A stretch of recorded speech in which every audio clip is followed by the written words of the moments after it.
Pendant toute la semaine, Arnaud, le chef de l'Arsenal, nous régale. On va s'occuper de la première recette de cette semaine. Donc, il est parti sur un amuse-bouche où on va travailler un thon façon, comment? Mi-cuit? Un thon mi-cuit. Ok, mi-cuit avec une petite sauce. Et puis du sésame, des petits champignons.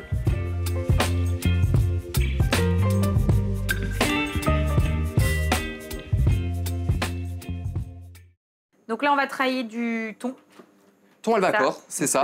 Belle pièce. Ah là... Bon, après, ça reste un poisson qui est assez gros en soi. Donc, ah bah celui-ci, on l'a estimé à peu près à 30 kilos. Parce que c'est un poisson à 4 filets, donc... Ouais, donc c'est une belle bête. Donc là, tu vas couper un morceau. L'idée, c'est de quoi après? C'est de faire des petits cubes pour la mise en bouche. Okay. Mais là, par exemple, avec la tête, c'est pas gênant. On en fera un tartare, on en fera quelque chose. Oui, toi, tu veux effectivement plutôt cette pièce-là pour avoir quelque chose de très carré. Donc là, hop. Donc l'idée, c'est de faire des petits cubes. Des petits cubes réguliers. C'est ça, tout simplement. Donc là, en plus, on est sur de la mise en bouche, donc du coup... Ouais, l'idée, c'est de les prendre en une bouchée avec un petit pic. C'est ça. Ou à la cuillère, parce que du coup, il y aura la petite salade des gnocchis. D'accord. Mais que ce soit tout simple. Alors du coup, donc tu mets tes petits cubes ça. Dans un cul de poule. Peu de fleur de sel, tout simplement. Huile d'olive. D'accord. On met du 5B. Ok, un petit coup de moulin à poivre. Et donc là, tu vas faire ton assaisonnement. C'est ça. Donc moi, j'aime bien l'huile de sésame et un petit peu de sauce teriyaki. D'accord. Qui donne un petit peu de liaison. Mais pas trop, hein, sinon trop sucré. Oui, c'est ça ce que j'allais dire, c'est quand même assez... Et là, ensuite, tu rajoutes quoi? C'est de la pulpe de citronnelle. En fait, c'est de la citronnelle écrasée. D'accord. Tout simplement. Oui, puis tous ces produits-là, maintenant, on les trouve dans les petites supermarchés asiatiques, quoi. C'est ça, c'est pas compliqué. Il y a quelques années, c'était plus difficile. Oui, donc là... L'idée, c'est de les faire revenir. Tu vas les colorer sur les 4 faces. C'est ça. L'objectif, c'est qu'à l'intérieur, ça soit cru. C'est ça. Ah, des produits comme ça, il faut. Hein. Ouais, parce que sinon, c'est sec. Ouais, puis alors là, c'est très rapide. Bon, là, ça va pas mettre longtemps. Alors, absolument une poêle très, très chaude. Hein. Oui, pour que ça, justement, ça soit saisi rapidement et que ça cuise pas. À cœur. Ouais, c'est vrai que... Ouais, on est vraiment dans le minute, quoi. Et voilà. C'est bon. Oui, l'idée, c'est de ne pas faire sur toutes les faces, de laisser 2 faces, ce qui permet de voir le... Pour le côté esthétique, un petit peu. Donc là... Ensuite... On a notre petite salade des gnocchis. Oui. Du coup, on a juste mis ciboulettes, échalotes, bien ciselées. On remet un tout petit peu de pulpe de citronnelle. Et donc, on rappelle que voilà, les gnocchis, c'est les petits champignons asiatiques. C'est ça. Mais c'est pas très fort en goût et on peut les manger crus. Oui. C'est ça qui est intéressant. Et c'est très esthétique aussi, c'est très sympa. Ça donne un petit peu de mâche. Donc un petit peu d'huile d'olive, fleur de sel, 5B. Là, on assaisonne. Et là, hop, tu remélanges. Voilà. Puis après, on va passer au dressage. Et bien, on va dresser. Alors du coup, on reprend notre petit thon qu'on a pré-cuit. Moi, je les trempe dans le sésame. Juste le dessous, comme ça. Top. Oui, puis en plus, avec la petite sauce, ça accroche bien. C'est ça. Et vous voyez pourquoi on n'a pas fait les 4 faces? C'est juste que, hop, on voit la cuisson du thon. Oui, tu as vraiment quelque chose qui est joli. Et c'est vrai que, tu vois, moi, ça m'arrive de faire du thon. Ouais. Mais c'est vrai que j'ai jamais pensé à le faire comme ça en apéro, mise en bouche, quoi. Alors que c'est super sympa. Hein. Puis, attends, c'est super rapide et ça fait le petit effet qui va bien, quoi. Non, puis même les gens qui n'aiment pas forcément la viande crue, ou le poisson cru, le thon, ça passe. Oui, et puis mine de rien, tu l'as quand même fait saisir sur, tu vois, quelques faces. Donc, puis tu as tes petites pousses de coriandre. C'est ça, coriandre fraîche. Ouais, alors là, le sésame, tout ce qui est asiatique et coriandre, c'est parfait, quoi. C'est le match parfait. Et là, on a une petite mise en bouche toute simple. Bah, on a mis 5 minutes à la faire et franchement, elle est top, quoi. Ça a de la boue. Eh bien, on va goûter? Parfait. On y va, on goûte? Bah, allons-y. Bon. Hop là. Donc, on prend un petit champignon. Ah, le but, c'est de manger les deux. C'est frais, hein? C'est vraiment trop bon. Alors, moi, j'aime déjà bien les poissons crus et, tu vois, mi-cuit. Ça me va pas parfaitement. Et ce que j'aime bien, c'est qu'effectivement, L'association, bah voilà, avec le champignon fonctionne bien. Le petit sésame qui apporte des petites touches de croquant, c'est parfait. Et ce qui est bien, c'est que c'est simple, c'est rapide et on n'y pense pas forcément. Et pourtant, ça fait vraiment le petit effet qui va bien, quoi. À l'apéro, tu fais ça, tu l'accordes un petit mène tout salon. Ouais. Sauvignon blanc, quelque chose d'un peu sec mais bien fruité. Mais c'est une tuerie. Hein. Ouais, ça passe bien. Bah écoute, top. On fait quoi ensuite? Alors après, pour l'entrée, on va faire une petite dorade royale qu'on va lever avec une petite variation de chou. Ok. Super sympa. Donc on commence par quoi? La mousseline? Ouais, alors du coup, chou-fleur blanc. J'ai mis quelques petites têtes cuites à l'anglaise. C'est ce que j'ai, qui les a bien cuites pour celle-ci. C'est ça. Pour pouvoir faire donc mousseline. L'idée c'est d'avoir quelque chose de très très lisse, mais un peu plus liquide qu'une purée, quoi. Ah oui, quand même un petit peu. Un tout petit peu plus. Donc là tu rajoutes un tout petit peu de crème, 35% de matière grasse. D'accord. Alors moi je fais toujours, quand je fais une mousseline, j'assaisonne un petit peu. Oui. Je mets un petit peu de crème et seulement après je le monte au beurre pour que ça se lisse. Parce que si on met le beurre tout de suite, il n'y a pas forcément d'intérêt. Ok. Donc là tu vas déjà mixer dans un premier temps et on ajoute le beurre juste après. C'est ça. On a des Thermomix, mais voilà, c'est... Oui. On peut le faire avec un blender. Hein. Oui, oui, bah exactement. Hop là, on met. Et c'est seulement là que tu vas rajouter ton beurre. On met une petite cuillère de beurre. Ok. Pour dire que. Oui, de toute façon, un peu de gourmandise. C'est ça. Et voilà. Et on va laisser monter un petit peu. D'accord.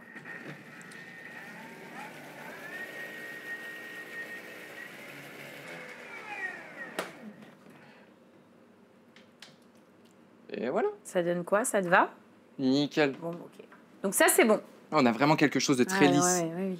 Alors, c'est un peu liquide, mais c'est pas gênant. Tu voulais. C'est ça, parce qu'en fait, on va avoir les petits sommités de chou-fleur. Qui vont apporter de la mâche. C'est ça. Donc ça, c'est bon, c'est fait. Ensuite, ça, c'est bon. On fait quoi ensuite? On prend nos petits sommités. Donc là, tu as différents choux-fleurs. Un vert, violet, et puis un orange, on va dire ça comme ça. C'est ça. Et donc là, eau bouillante salée. Et là, eau glacée. Vous voyez, il y a un peu de glaçon, comme ça permet de stopper. De toute façon, là, tu veux quelque chose où il y a de la mâche. Oui. Et donc là, c'est très, très rapide, quoi. 2 minutes. Je veux dire à peine 2 minutes. Donc là, c'est bon. C'est ça. Ouais, il y a un peu plus de... tout petit peu plus mou. D'accord. Et là, c'est bon. On les replonge tout de suite dans l'eau bouillante.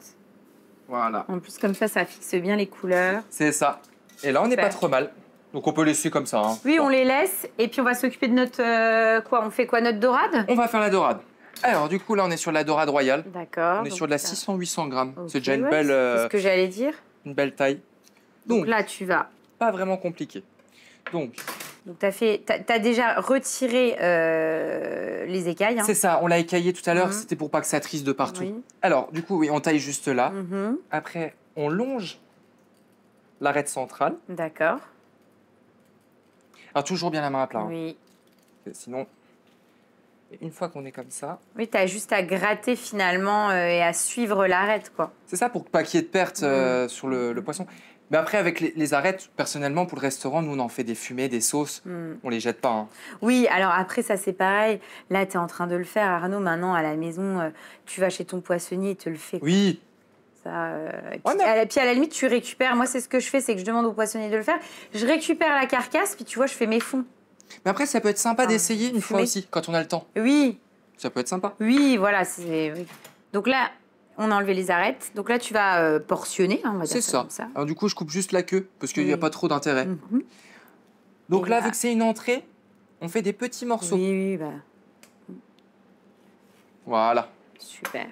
Donc toujours pareil. Un petit peu de fleur de sel. Un petit peu de fleur de sel. Un petit coup de moulin à poivre. Alors, la petite technique aussi pour cuire les poissons, à la maison, quand vous avez des poils qui collent, c'est vous mettez un petit papier sulfurisé, comme ça. Et là, tu mets ta matière grasse sur le papier sulfurisé. C'est ça. Et là, même à froid, départ à froid, ça collera pas la peau. D'accord. C'est ça qui est fou. Donc là. Donc, côté peau. Et là, tout doucement, on va laisser monter en température. Oui. On appuie un petit peu dessus parce que sinon les chairs, elles se rétractent. D'accord. Et voilà. Là, on sent que la chair, elle se détend. Et voilà. Un feu pas trop fort. On laisse la cuisson tout douce. Là, tu as rajouté une petite noisette de beurre. C'est ça, une toute petite. Et puis on arrose un petit peu. Pour le côté gourmand, toujours. Alors donc du coup, là, on voit que c'est encore bien nacré au-dessus. Mais là, on a déjà une belle coloration. D'accord, la peau est belle. Hein. Donc là, tu remets de l'autre côté et puis... Là, j'ai coupé le feu. Ah oui. Voilà, donc là, on laisse... coupe le feu et on laisse tranquillement tirer pour que ça soit nacré à cœur, le temps de faire notre vierge. Voilà. Petite technique toujours, couteau à dents pour les tomates. Ouais, c'est vrai que c'est... Comme ça, on n'écrase pas la tomate. Donc là, moi, je les taille en 4, tout simplement. Les petites tomates cerises, les dernières. Ouais, bah oui. Que tu coupes donc en 4. Mais on a encore envie d'un peu d'été. Oui, c'est vrai. Et puis, bah, on a encore des belles journées, donc... hop. Ensuite, on va prendre des oignons cébettes. J'adore. Ouais, qui donnent vraiment le côté fraîcheur, là. Donc... Et hop, là, tu vas les couper. On peut en mettre un petit peu parce que l'oignon cébette, ça reste doux. Hein. Oui, c'est ce que j'allais dire. Des noix. Cerneau de noix. D'accord. Donc là, on voit, c'est rigolo parce que dans cette sauce-là, on a vraiment le passage entre l'été et l'automne. On a le chou-fleur pour qu'il rappelle un peu l'hiver. Et la noix. Et puis les noix là qui arrivent. Juste concassées. Hein. Oui, tu veux vraiment qu'on garde des morceaux de noix. C'est ça. Toujours un peu d'huile d'olive, une belle huile d'olive. Là, il faut y aller. Hein. C'est ce que j'allais dire. Si t'es sur une vierge, c'est ce qui va vraiment apporter le côté sauce, quoi. C'est ça. Donc sel, poivre. Voilà. Donc là, on mélange et c'est bon. C'est ça. Mais ça va être super frais et très léger en fait. C'est ça. La petite mousseline. D'accord. On la prend. Tout simplement. Le petit trait. Le classique, mais qui... Oui, qui fonctionne. Hein. Hop. Ensuite... Les choux-fleurs, on les a réchauffés. Oui. Mais juste vapeur, ou on aurait pu les réchauffer un petit peu à l'eau. Donc tu mets tes petites sommités. J'ai pas rajouté de matière grasse, parce qu'il y a déjà la vierge. Oui, tu les as juste assaisonnés. Hein. C'est ça. Un petit peu de fleur de sel, remis à température et c'est tout bon. Oui, puis il y a la vierge, puis bon, tu as quand même le côté noix qui est riche, donc voilà, on évite de rajouter... c'est tout à fait ça. Trop de matière grasse, trop de gras. Donc ta dorade royale. C'est ça. Magnifique. On a une superbe cuisson là. Et ensuite... Et là, on se pose pas la question, on y va avec générosité. Oui, c'est vraiment ce qui va assaisonner. C'est ça.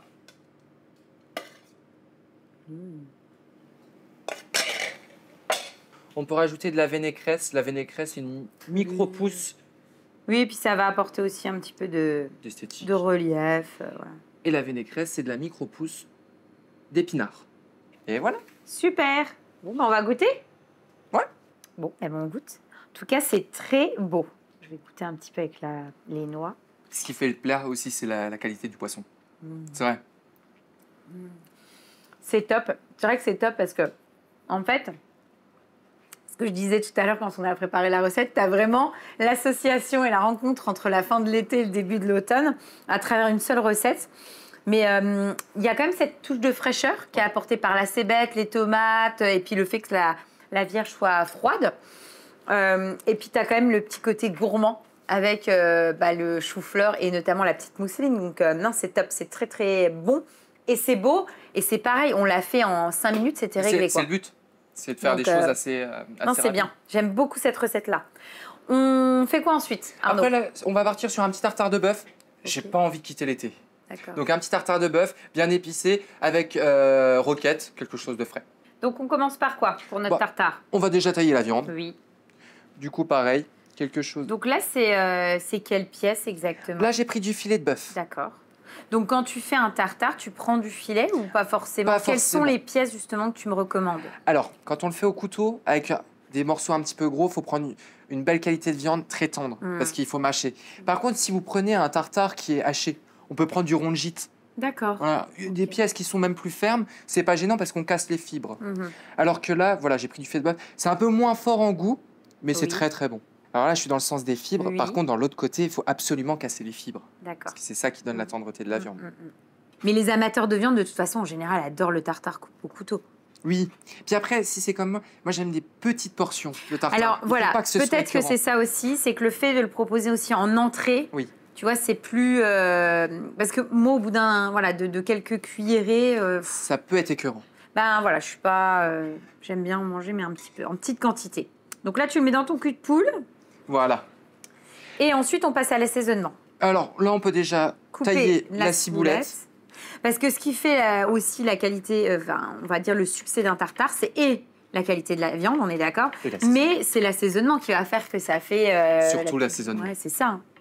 Et alors, le vrai tartare, l'assaisonnement, c'est quoi? Normalement, un vrai tartare se fait en salle. Ah oui, logiquement, l'assaisonnement. Okay.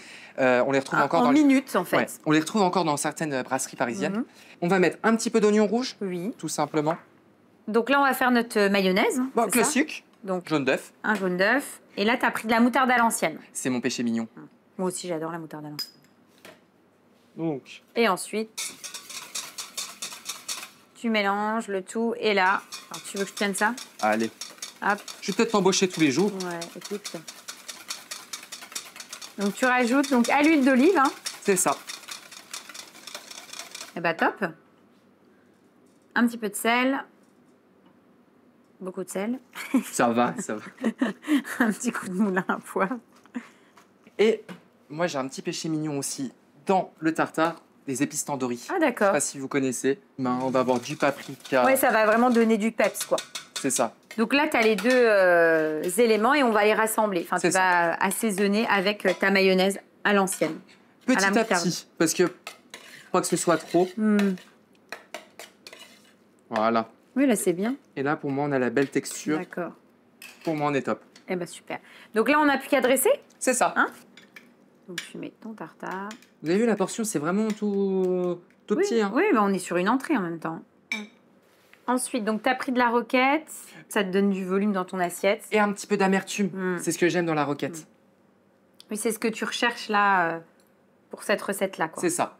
On peut mettre des petites pensées pour le côté esthétique. Vous n'êtes pas obligé. Hein, mais... On goûte? On y va. Bon, allez, on y va? Ouais. C'est frais. Hein.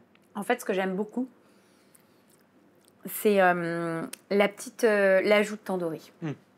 Franchement, bon, j'avais déjà goûté du tartare, mais j'aime beaucoup le fait d'avoir ajouté les épices à tandoori.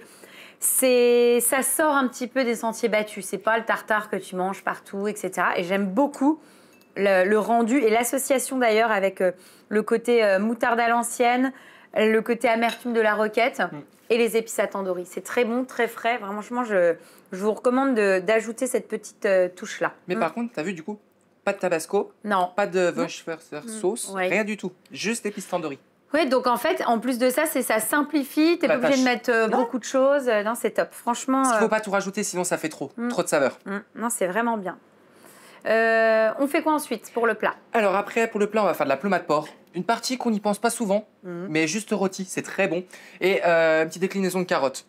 Donc Arnaud, on commence par quoi? Bah là, nos petites carottes qui sont là. Donc carottes classiques, orange, donc que tu as fait cuire. C'est ça. À l'eau, tout simplement. Bon, on les a cuits un petit peu avant parce que vu la taille... Ok. Et là, tu vas faire quoi avec? Tu vas les mixer, je suppose. Rajoute. Par contre, avec la carotte, pas de crème, juste du beurre. D'accord, juste du beurre. Ouais. Et l'idée, c'est pareil, c'est d'avoir quelque chose d'assez lisse. Toujours. D'accord. Toujours. Là, tu assaisonnes. Sel et poivre. Toujours la même chose, mais c'est la base. Oui, après, c'est simple et efficace. Et tu mixes. Donc, au blender, quelque chose de très, très, très lisse.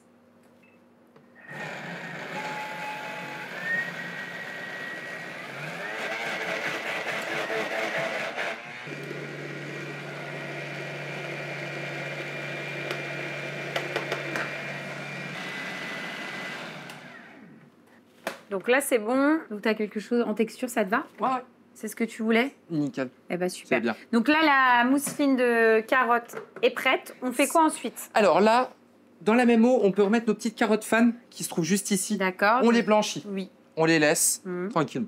Pendant ce temps-là, on prend nos carottes jaunes. Oui. Et là, à l'économe, au Castor, on va faire des petites chips. Oui, donc l'idée, c'est vraiment d'avoir une mousseline, de la carotte classique, entière. C'est ça. Et des petites chips. C'est ça. Puis ça, voilà, hop. Ça prend 2 minutes. Tu les plonges donc dans l'huile. Et là, hop, tu les débarrasses. Alors, c'est ça. Là, c'est mou quand vous les sortez, mais c'est normal. D'accord. Elles vont redurcir après. Donc, on va cuire notre viande. Voilà. Donc, un petit peu de matière grasse.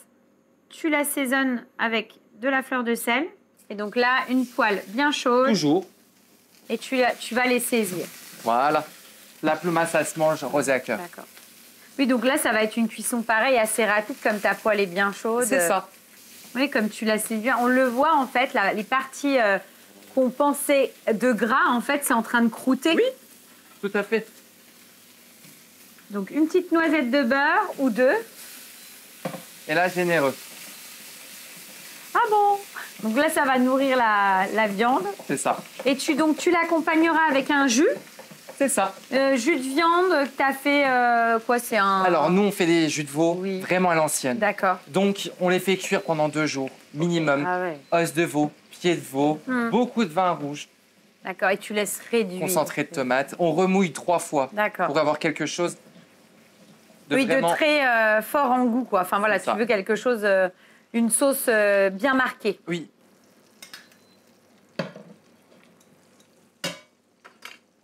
Et donc là, hop, tu rajoutes tes carottes. Des petites carottes dedans. Voilà, qui vont prendre une belle coloration après avec le beurre noisette. Donc là, on a quasiment tout qui est terminé. Ben, on va dresser. Bien sûr. Donc là, tu mets là, un petit peu de mousseline de carottes. La couleur est belle. Ça fait une base, vous voyez.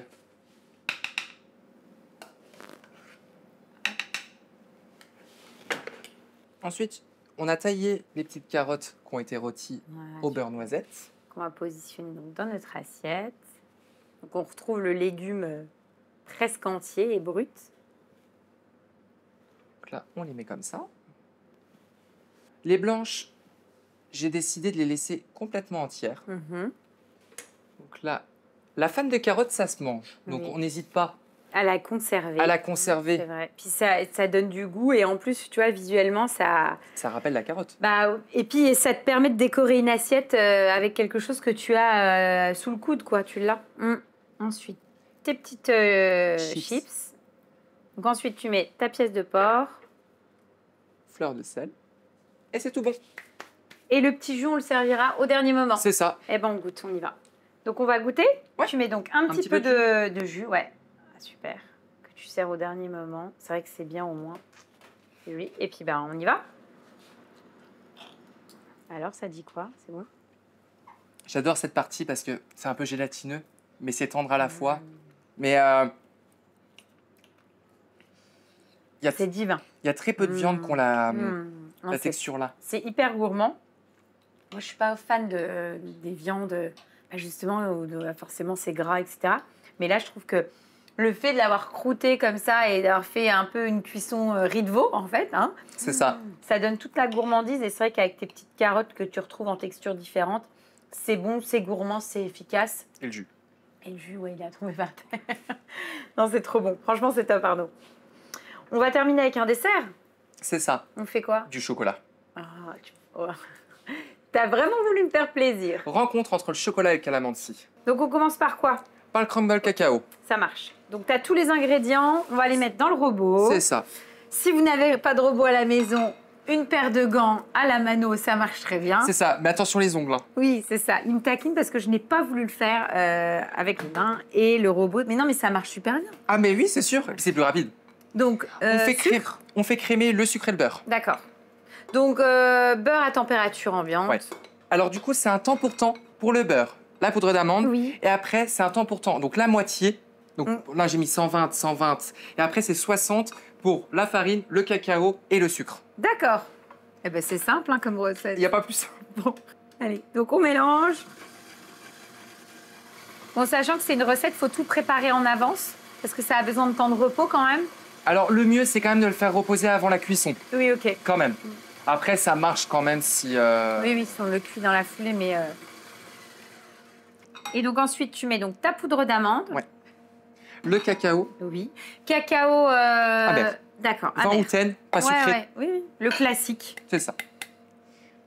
Et dans tout ce qui est crumble, tout ça, on met toujours la farine à la fin. D'accord. Parce qu'en fait, la farine, c'est le gluten et c'est ce qui donne l'élasticité à la pâte. D'accord. Donc, tu mélanges tout, sauf la farine, et à la toute fin, tu la rajoutes. C'est ça. Parce qu'on veut un crumble cassant.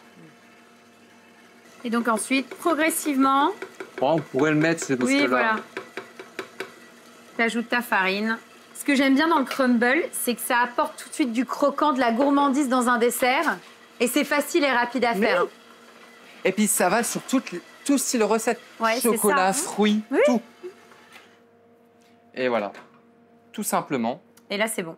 Donc on a notre crumble chocolat qui est prêt.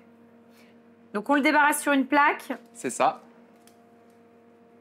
Alors Arnaud, il a fait sa mise en place de la cerise. Alors par contre, Arnaud, j'ai l'impression que tu t'es trompé de recette. Ça fait une grosse pâte, mais pas du crumble. C'est normal. C'est parce qu'en fait, nous, on le fait comme ça. Okay. On le cuit. Ça va faire comme une grosse plaque. Okay. Et après, on le passe un petit coup au mixeur. Et du coup, on a un crumble fin. Donc là, on enfonce dans la foulée. Combien de temps? À combien? On va dire 170 degrés. On va le mettre un quart d'heure, 20 minutes. Mais il faut faire attention parce que le chocolat, c'est plus difficile de voir la cuisson. Oui, c'est vrai. C'est ça. Donc ça, c'est bon. Et ensuite, on va faire... Le crémeux. Ok. Le crémeux chocolat. C'est ça. Donc pour notre crémeux, hein, c'est ça? Oui. Donc là, tu fais chauffer de la crème.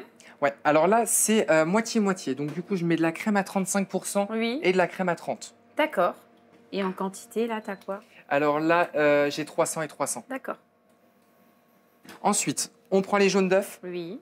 Donc t'as combien de jaunes, là? Alors, j'ai 120 grammes. D'accord. Et le sucre, 60 grammes. Et tu blanchis. Donc c'est pareil, hein, le crémeux, il faut le faire la veille pour le lendemain, parce que ça faut que ça prenne. Alors là, pour la fin de la recette, pour le dressage, j'ai triché. Oui, j'en ai préparé avant, enfin, on n'allait pas attendre 12 heures, on est d'accord. Mais en tout cas, on le fait à la maison la veille. Voilà. Donc là, la crème, elle est bonne. C'est ça. Elle a pris en température. Tu la verses donc dans une partie, donc dans les œufs et le sucre. C'est ça.